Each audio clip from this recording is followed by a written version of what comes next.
आजच डाउनलोड करा आणि तुमच्या आवडत्या मालिकांचा आनंद लुटा. साहेब, माझे या तिघांवर आरोप आहेत. गेले 1.5 वर्ष हे कुठे गायब होते? महाराष्ट्र त्यांना पाहण्यासाठी तरसला होता. कुठे गेले होते 1.5 वर्ष? All is well milord, all is well. हा त्यांचा पर्सनल मॅटर आहे. ते 1.5 वर्ष काय करत होते? एक्झॅक्टली. पर्सनल मॅटर जरी असला तरी ते पब्लिक आहेत. आज पब्लिक त्यांना ओळखतात. त्यामुळे पब्लिक आणि महाराष्ट्र त्यांना प्रश्न विचारणारच आणि मी पण प्रश्न विचारणार. तर मिस्टर कुशल बद्रिके, गेली 1.5 वर्ष तुम्ही काय केलं? स्ट्रगल करत होतो माय लॉर्ड. रिक्षाने फिरत होतो, रिक्षाने. मला असं वाटतं की नटाचं लाईफ आणि एका रिक्षावाल्याचं लाईफ सेम असतं माय लॉर्ड. भाडं मिळाल्याशिवाय तो स्वतःचं घर चालवू शकत नाही. म्हणूनच कदाचित आपलं काम चालू असण्याला आपण मीटर डाऊन असणं असं म्हणतो. मिस्टर बद्रिके, तोपर्यंत मी गिले वडे खाऊन येऊ का? अरे काय गेली एवढी खाऊन होतं? थांबा जरा 2 मिनिटं. माझ्याकडे कोण लक्ष दे ना यार. अरे लक्ष देणं म्हणजे तुम्ही बोला. चला, मुद्द्याचं म्हणजे तुम्ही स्ट्रगल करत होता. येस माय लॉर्ड. कोण होतं तुमच्या सोबत? माझे मित्र होते. नावं काय त्यांची? अभिजित चव्हाण, विजू माने, संतोष जुवेकर. तुमचा तो मित्र अजूनही बघतो का तुमच्याकडे?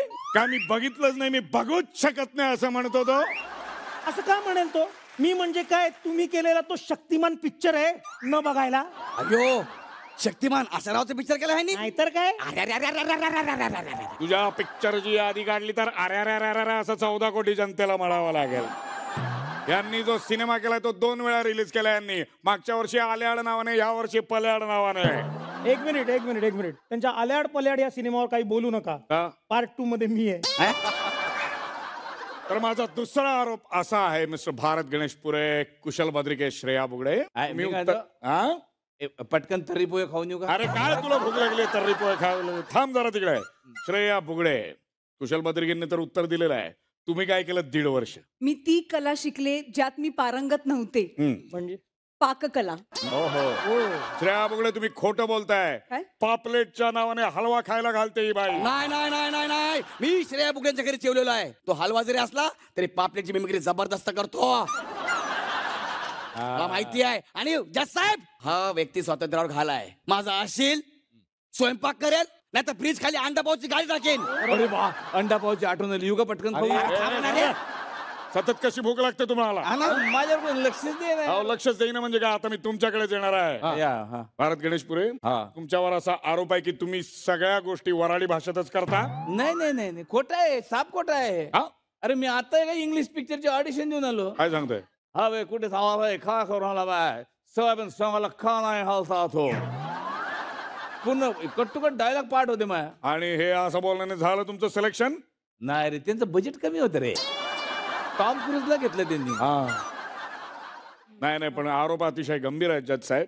1 मिनिट. महत्वाचा मुद्दा काय आहे तर 1.5 वर्ष महाराष्ट्राच्या जनतेला तुम्ही मनोरंजनापासून वंचित ठेवलंय, हो की नाही? हो. त्यामुळे त्यांना या आनंदापासून, या मनोरंजनापासून वंचित ठेवल्याबद्दल तुम्हाला शिक्षा झालीच पाहिजे. आणि शिक्षा अशी आहे की आतापर्यंत तुम्ही अनेक पिढ्यांना हसवलं. आता तुम्ही विनोदाची नवी पिढी घडवा. ही आहे तुम्हाला शिक्षा. तुम्ही हसत राहा आणि मराठी माणसालाही कायम हसवत ठेवा. कुशल बद्रिके, कोर्टासमोर या आणि तुमचं म्हणणं सांगा. मी एक छोटीशी कविता म्हणा, 4 ओळी म्हणा, त्या मांडू इच्छितो. खरं तर ज्या मनात आहेत त्या. पायी चालली दिंडी वरून आभाळाच्या सरी, पायाखाली खडी कपारी, तरी म्हणे तो हरी. अशीच आमुची वारी आनंदी हा सरी, अशीच आमुची वारी आनंदी हा सरी, सुरावटीशी सूर जुळू दे अन एखादी बासुरी. वा वा. सप्त सुरांची मैफल आमुची, काळी कधी पांढरी, हीच आमुची जन्नत मन्नत, हीच वारी पंढरी. रामकृष्ण हरी. मला पण एक जोक सांगायचा आहे सर. एवढे भारी बोलले, मला पण एक जोक आहे. एकदा जेम्स बॉन्ड जंगलात जातो, तर त्याला समोर ना डुक्कर दिसतंय. त्याला बघून जेम्स बॉन्ड बोलतो, hi I am Bond, James Bond. मग त्याला बघून डुक्कर म्हणतं, हाय आय एम डुक्कर, रान डुक्कर. जेम्स बॉन्ड बोलतो, तू मला ओळखलं नाही? होतं नाही. तो का? आजकल याद कुछ और रहता नहीं, एक बस आपकी.